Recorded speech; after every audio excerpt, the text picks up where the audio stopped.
So yeah, welcome to this talk on beginner's guide to Genai. I'll talk about large language models, RAG, and more.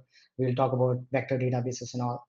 So yeah, who am I? My name is Pavan Belagatti, and I'm a developer evangelist at Single Store. Single Store is a database company. Basically, we'll talk more about it.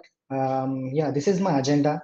We'll talk about the traditional AI systems. We'll talk about different AI layers.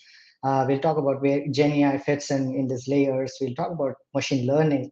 We'll talk about how machine learning models are different from Gen AI models, how Gen AI works, some tools, and we'll talk about LLMs, approaches like RAG, fine tuning, vector databases, and semantic search. And also at the end, we'll talk about where I work, that is single store database.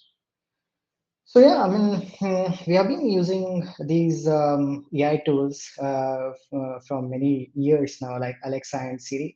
But the problem with these AI systems, traditional systems, is like they do some predefined tasks and in a particular pattern.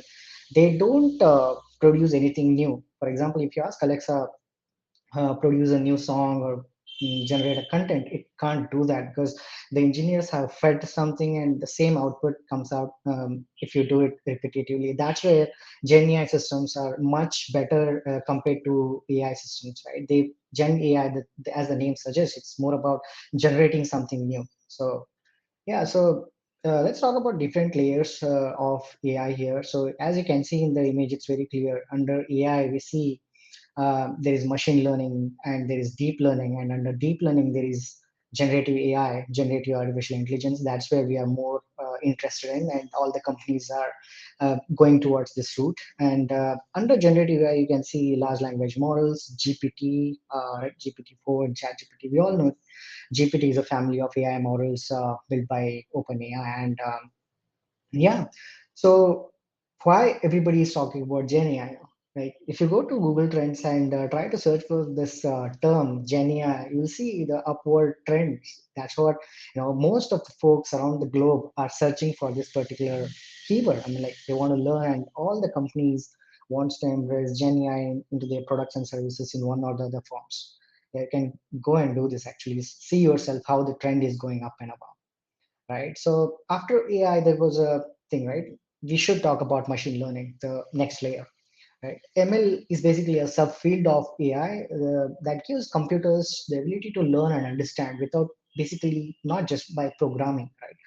And in machine learning models, how they learn machines, right? There are three basic approaches. One is supervised learning, where there is a guide, there is a teacher who tells the machines how to learn. There is a, think of it as as an image and an attached note to it, like dog.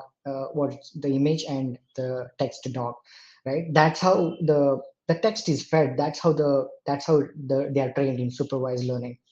In unsupervised learning, actually machines learn through some similar patterns, right? And in there is again semi-supervised learning, where that's where we talk about neural networks, deep learning, and all that sort. So yeah, deep learning is the next one under machine learning. It's a subfield of machine learning. That's where we talk more about deep neural networks, which make the human brain like input layer and some multiple hidden layers. Basically, there is an output layer that tries to predict the next word. We'll try to see how it works in the next slides, right? For example, neural network, here's the one that predicts the next word in a sequence. For example, cat sat on a mat, so there is a 90% of probability the word is right. So that's how the neural networks work. And these neural networks, for example, take your own phone and message app. If you try to try to type like hello, how are, if you try to pick the words, the next word is just a feed forward. If you try to pick a lot of words, this is how it becomes. You can see the right side, hello, how are you feeling this week, and you kind of, to some part it's fine, but there's no context here. The neural networks fail here. That's when, in 2017, a bunch of folks from Google proposed simple network architecture, the transformer model.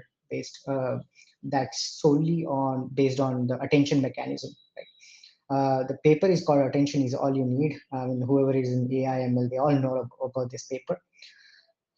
How a transformer model works, it doesn't just do feed forward, but actually tries to predict the next model with self-attention mechanism with more context.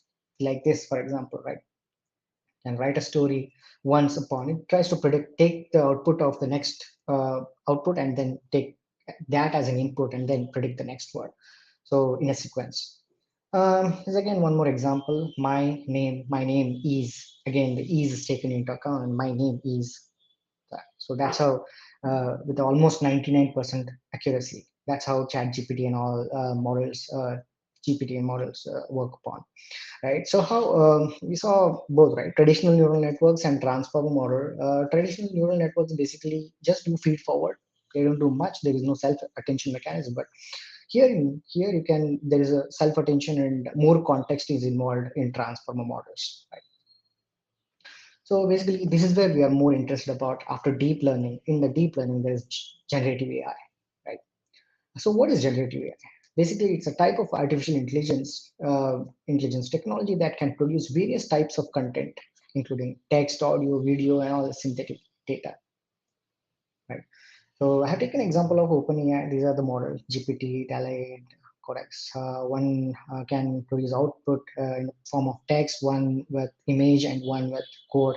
So generative AI is basically this. It produces, with the help of LLMs, it produces output in different formats. So, what is the difference between machine learning models and then Gen AI models? Basically, like we saw, ML models basically predict the relationship between the data and label. If you ask the ML model if you show an image of a dog and the output will be a label saying dog, it's a dog. But whereas in a Gen AI model, unstructured content, fed, and then if you ask it the image of a dog, basically it learns the patterns in the unstructured content. Basically it produces a whole new content as output. It doesn't say it's a dog or cat. It basically produces a whole new content about a particular thing, right? So that's the main difference. But we have come a long way from traditional programming to neural networks to Gen AI. Before we used to hard code everything. Like you see a cat type animal likes for ears, two for ears, and all that. But then we moved to neural networks.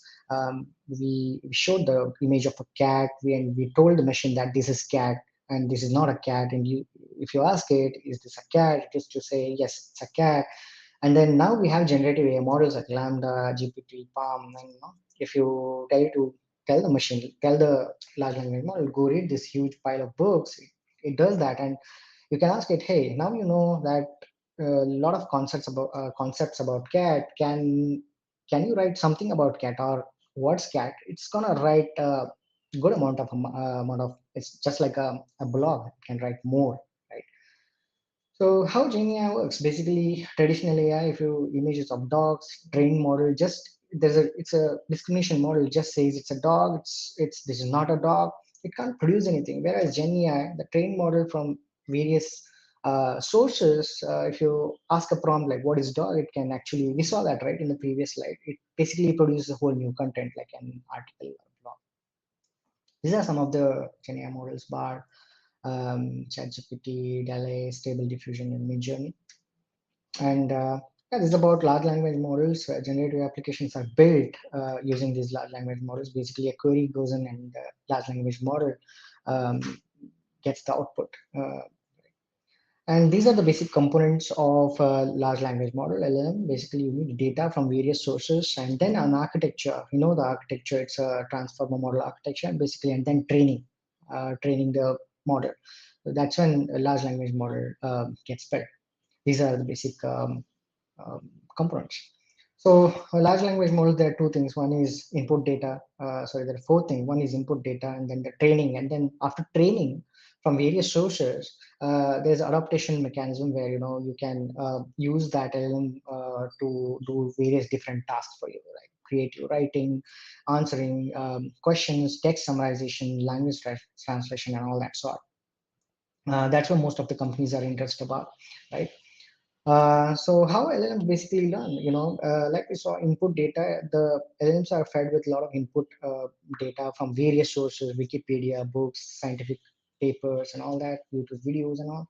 And then the whole content gets converted into chunks of words, and each chunk of word is given with a numerical value. That's called tokenization, and this giving value, numerical value to each word is called embeddings, vector embeddings. That's what embeddings are called. That's what we call vector embeddings. And then whole this process goes to a pre-trained transformer model. We saw, right, in the basic things, what all we need, right? We need an architecture that is the model, pre-trained transformer model, and with human feedback, it tries to predict the next word. So it basically works on encoding and decoding model. So that's how even ChatGPT is trained. The first stage is generative pre-training, and then supervised fine-tuning, and then there is RLHF, reinforcement learning through human feedback.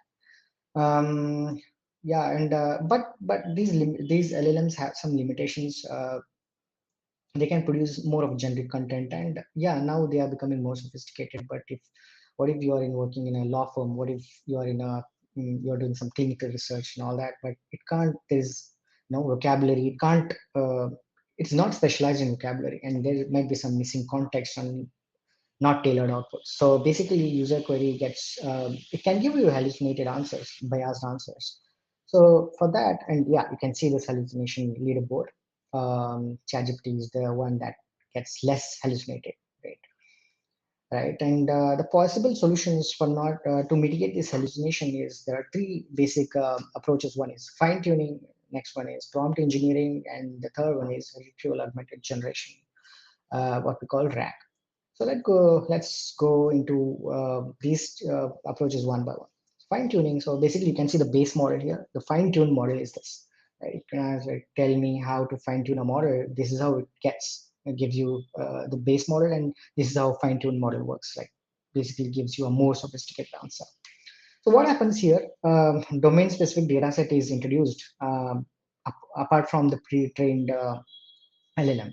That's how if a user query, if user asks a query, it gets the answer from domain-specific data set also, right? And then prompt engineering basically it's about how well you can craft your prompts. It can be a sophisticated task description query and giving some examples to it, so that it can give you a proper answer. And retrieval augmented generation is basically attaching a database there to your system, right? So, for example, queries.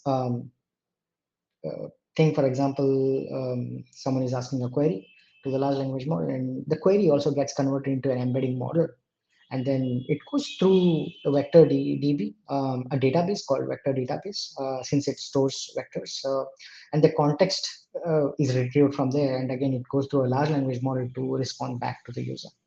So basically, vector DB is attached here in this whole process. Right? So this is an example.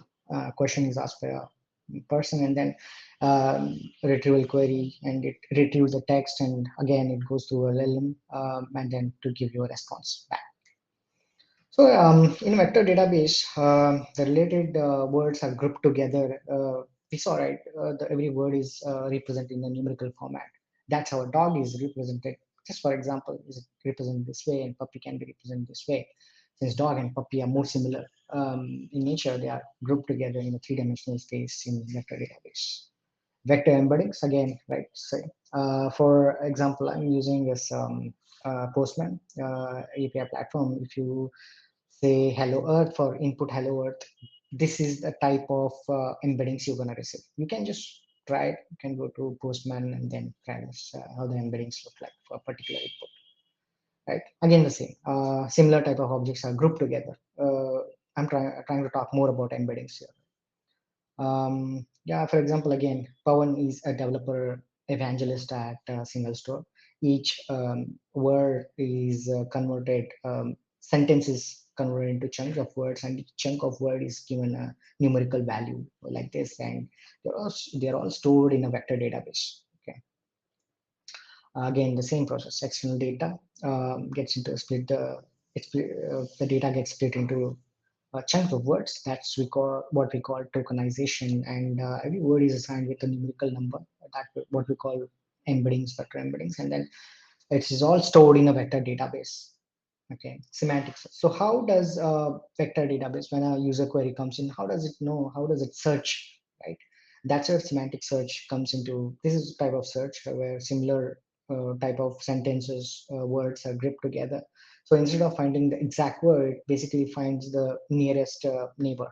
Right.